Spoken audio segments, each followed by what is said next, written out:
jalan-jalan ke kota Rengat. Singgah sebentar membeli buah naga. Bagi Bapak Ibu yang menjawab salam dengan semangat, saya doakan masuk surga. Assalamualaikum warahmatullahi wabarakatuh.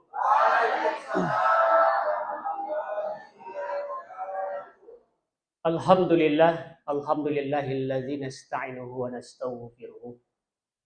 Wa na'udzu billahi min shururi anfusina wa min sayyiati a'malina. May yahdihillahu fala mudilla lahu wa may yudlil fala hadiya lahu. Allahumma shalli wa sallim wa barik ala sayyidina Muhammad wa ala ali sayyidina Muhammad. Qala Allah Ta'ala fil Qur'anil Karim, a'udzu billahi minasyaitonir rajim. Bismillahirrahmanirrahim. Ya wailata laitani lam attakhiz fulanan khalila. Sadaqallahul azim. Bapak Ibu kaum muslimin, kaum muslimat yang dimuliakan oleh Allah Subhanahu wa taala. Pertama, mari sama-sama kita basahi lisan kita pada siang berbahagia ini dengan mengucapkan kalimat syukur kepada Allah. Alhamdulillahirabbil alamin. Segala puji hanya milik Allah, yang mana pada kesempatan siang yang mulia ini kita diberikan nikmat sehat oleh Allah. Sehingga dengan nikmat sehat itulah kaki kita masih berfungsi untuk melangkah. Mata kita masih berfungsi untuk bisa melihat. Telinga kita masih berfungsi untuk mendengar. Tubuh kita yang gagah perkasa ini bisa kita gerakkan. Semua itu adalah izin dan nikmat dari Allah Subhanahu wa taala. Itu kita ucapkan alhamdulillah. Berselawat kepada Rasulullah, Allahumma shalli wa sallim wa barik ala sayyidina Muhammad wa ala ali sayyidina Muhammad. Apa kata Rasulullah dalam sebuah hadis? Awwalan nasi biyaumil qiyamah syafa'at aksaruhum ala sholawat, kata Nabi. Pada hari kiamat nanti, karena kiamat itu pasti akan datang. Yang tak percaya kiamat itu datang, ada, berarti dia tidak beriman kepada hari kiamat atau hari akhir. Maka kiamat itu pasti akan datang, kata Allah. Allah sebut di dalam surah Al-Hajj ayat 7. Kiamat itu pasti akan datang. Maka orang-orang yang meninggal itu akan dibangkitkan oleh Allah dan dikumpulkan di padang mahsyar nantinya. Maka di saat itulah kita butuh pertolongan, butuh syafaat. Yang bisa memberikan syafaat kepada kita adalah Rasulullah SAW. Untuk itu yang berhak mendapat syafaat Rasulullah itu siapa? Aksaruhum ala sholawat. Orang-orang yang banyak berselawat. Untuk itu mari kita berselawat. Allahumma shalli wa sallim wa barik ala sayyidina Muhammad wa ala ali sayyidina Muhammad. Assalamu alayka ya Rasulullah. Baik Bapak Ibu kaum muslimin, sebenarnya menurut jadwal ini bukan jadwal saya sebenarnya. Guru saya ini lebih senior. Mohon izin Bapak Ibu, guru-guru saya, berdiri saya di sini bukan berarti ilmu saya lebih daripada Bapak Ibu. Tetapi untuk mengisi santapan rohani kita, karena santapan jasmani kayaknya belum, nanti sore. Ya pas baru buka kan. Sekarang kita beri santapan rohani kita. Ramadan dimuliakan atau Ramadan di bulan barokah dimuliakan oleh Allah Subhanahu wa taala. Salah satu sebabnya adalah turunnya Al-Quran. Yang jadi pertanyaan kepada diri kita masing-masing, kira-kira isi kandungan Al-Quran itu apa? Mungkin selama ini kita hanya membaca saja, membaca artinya. Tapi terkadang kita tidak tahu apa saja isi Al-Quran itu. Maka salah satu isi Al-Quran itu Bapak Ibu adalah tentang sejarah. Bahkan sebagian para ulama mengatakan lebih banyak membahas sejarah terjadi masa lampau daripada hukum-hukum. Berarti artinya pentingnya sejarah di masa lampau. Bahkan di dalam Al-Quran itu ada nama satu surah Al-Qasas namanya. Al-Qasas itu artinya cerita. Cerita-cerita yang masih terjadi, yang pernah terjadi di masa Rasulullah. Maka tadi saya sudah membacakan satu ayat di surah Al-Furqan ayat 28. Apa kata Allah Subhanahu wa taala? Ya wailata laitani lam attakhis fulanan khalila. Apa kata Allah? Wahai, celakalah aku. Sekiranya dulu aku tidak menjadikan si fulan temanku di dunia.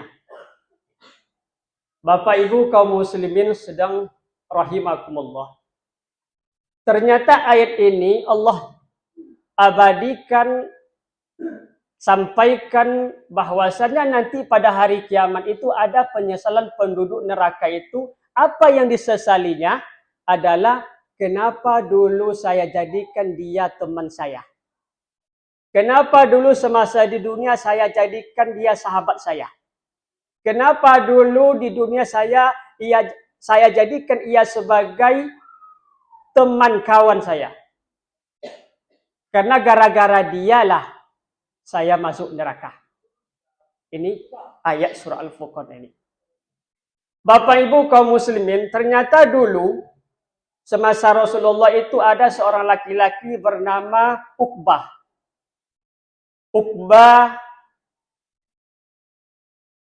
bin Mu'aid. Kawannya bernama Ubay bin Ka'af.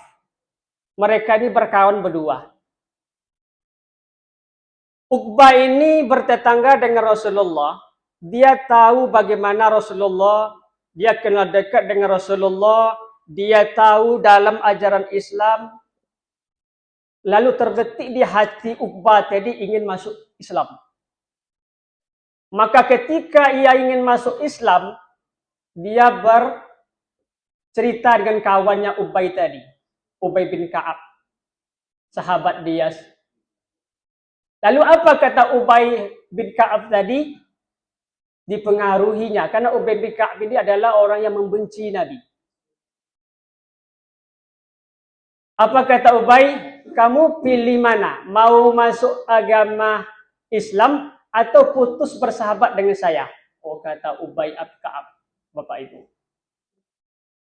Dipengaruhi Uqbah tadi, supaya Uqbah tadi tidak masuk Islam. Dipengaruhi oleh kawannya sendiri.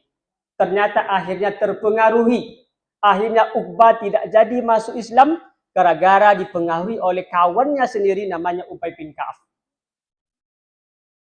Bahkan Uqbah itu awalnya sayang kepada Nabi, bahkan benci kepada Nabi, bahkan meludahi Nabi, bahkan menaruh tai onta di kepala Nabi ketika sujud. Begitu parahnya Uqbah yang awal dia ingin masuk Islam, lalu dipengaruhi oleh kawannya sendiri, akhirnya dia membencihi Nabi Muhammad SAW. Artinya Bapak Ibu, ada istilah janganlah pilih-pilih kawan katanya. Ternyata dalam Islam itu tidak berlaku. Kenapa seperti itu? Kita harus pilih kawan. Islam mengajarkan kepada kita untuk memilih kawan, memilih sahabat, memilih teman. Apa kata Imam Asy-Syafi'i memberi nasihat? Apa kata Imam Asy-Syafi'i, Bapak Ibu? Kalau ada kawan yang mengajak untuk taat kepada Allah, kalau ada sahabat yang selalu menegur kita ketika kita salah, kalau ada teman, sahabat, kawan yang selalu mendekatkan diri kita kepada Allah, apa kata Imam Asy-Syafi'i? Peganglah ia, karena ia itulah sesungguhnya kawan kita yang akan menolong kita pada hari kiamat. Ini ayat surah Al-Furqan, Allah gambarkan cerita itu, Allah abadikan. Ternyata besok pada hari kiamat ada penyesalan. Celakalah aku. Kenapa dulu ia jadikan aku sebagai temannya. Bapak Ibu, setiap kita punya kawan, punya sahabat, tempat cerita, tempat berbagi. Tetapi melalui ayat ini, melalui pesan Imam Asy-Syafi'i tadi, maka carilah, diperintahkan kita untuk mencari kawan yang seakidah, kawan yang beriman, kawan yang selalu berbuat kebaikan. Apa kata pepatah mengatakan, kalau kita berkawan dengan orang tukang minyak wangi, setidaknya kita dapat wanginya. Tapi sebaliknya ketika kita berkawan orang yang tukang besi ya, kalau salah, bau besi itu akan melekat kepada diri kita. Artinya apa? Ketika kita berkawan dengan orang soleh, maka lambat laun kita akan ikut soleh. Kalau kita berkawan dengan orang yang baik, pasti kawan yang baik itu akan selalu memberikan kebaikan kepada kita. Tetapi sebaliknya kalau seandainya kita memilih kawan, kadang-kadang tak peduli kita kawan ini, yang penting ada maunya. Ada udang di sebalik batu. Contoh kata orang kan, kalau ada udang di sebalik batu, kalau ada maunya, baru berkawan dengan kita. Tapi kalau tidak ada maunya, tidak mau berkawan dengan kita. Ini bahaya, itu disebut orang munafik, menggunting kain dalam lipatan. Kawan dengan kita baik, ternyata di belakang kita dijatuhkannya, ditusuknya. Ini lebih bahaya orang kafir. Lebih bahaya orang munafik daripada orang kafir. Munafik itu ditutupi, nggak nampak. Tapi orang kafir jelas berbeda dengan akidah dengan kita. Maka melalui kultum, ini bukan kultum lagi, kulsub. Karena kalau kultum itu kuliah 7 menit ya, ini lebih. Bapak Ibu tidak apa-apa ya, lebih sedikit ya.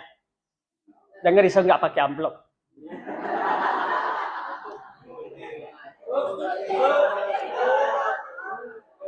Jadi Bapak Ibu melalui nasihat yang singkat ini, kalau seandainya kita tidak bisa memilih kawan yang baik, kita yang jadi baik. Kita yang mengajak untuk kebaikan untuk pada kawan yang tidak baik. Barang siapa yang melakukan kebaikan, memberi nasihat, lalu nasihat itu dilakukan oleh orang itu, pahalanya akan dapat tanpa mengurangi pahala orang yang memberi nasihat. Bapak Ibu kaum muslimin rahimakumullah. Untuk itu, sebelum kami tutup, tentu mari sama-sama, saya rasa kita semua adalah keluarga besar Mantiga. Semuanya orang-orang baik, semuanya orang-orang yang beriman dan soleh kepada Allah Subhanahu wa taala. Apalagi di bulan suci Ramadan, kalau ada hal-hal yang tidak berkenan, kalau ada hal-hal yang menyinggung, kalau ada hal-hal yang tidak, kebijakan yang tidak pas umpamanya, berbicara dengan baik. Nah, jangan berbicara di belakang, itu nggak baik. Apalagi di bulan suci Ramadan akan menghilangkan pahala puasa ketika kita menceritakan keburukan orang lain. Itu disebut dengan ghibah. Betul cerita itu Ustaz katanya. Betul ceritanya. Lalu diceritakan, itulah disebut ghibah. Tapi kalau cerita itu nggak betul, lalu dibuat, itu namanya fitnah.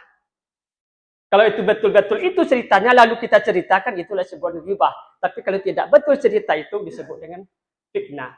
Al-fitnah itu asal minal fajr. Fitnah itu lebih kejam daripada pembunuhan. Mohon maaf, itu aja mungkin santapan kita pada hari ini. Dalam penyampaian yang tidak berkenan, kalau ada yang tersinggung dengan ucapan penyampaian, kata-kata yang tidak pas, saya mohon maaf. Billahi taufiq wal hidayah. Wassalamualaikum warahmatullahi wabarakatuh.